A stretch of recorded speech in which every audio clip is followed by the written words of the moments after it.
केरळमधील वायनाड जिल्ह्यात पुन्हा एकदा मुसळधार पावसाने कहर केला आहे. मेपाडी जवळ सुरू असलेल्या बोगदा प्रकल्पाच्या ठिकाणी अचानक मोठी दरड कोसळल्याने एकच खळबळ उडाली.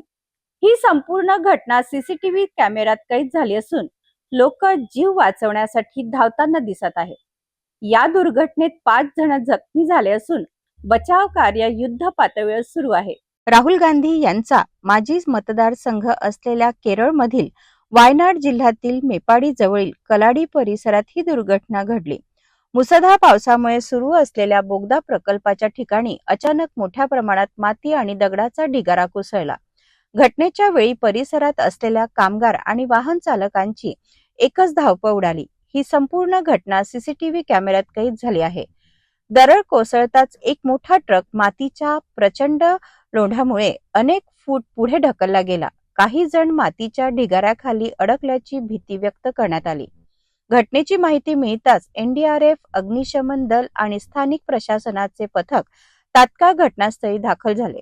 युद्ध पातळीवर बचाव कार्य राबवत अडकलेल्या नागरिकांना सुरक्षित बाहेर काढण्यात आले. या दुर्घटनेत 5 जण जखमी झाल्याची माहिती समोर आली आहे. गेल्या 24 तासात या भागात तब्बल 265 मिलीमीटर पावसाची नोंद झाली आहे. मुसळधार पावसामुळे बोगद्याचे काम आधीच थांबवण्यात आले होते.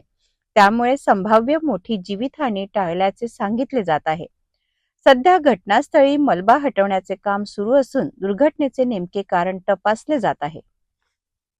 वायनाडमध्ये गेल्या वर्षीच्या भीषण भूस्खलनाच्या आठवणी ताज्या असतानाच पुन्हा एकदा झालेल्या या दुर्घटनेमुळे नागरिकांमध्ये भीतीचे वातावरण निर्माण झाले आहे.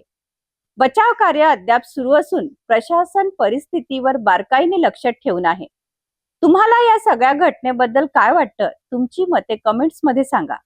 सिटी न्यूजला सबस्क्राईब केलं नसेल तर सबस्क्राईब करायला विसरू नका. नमस्कार.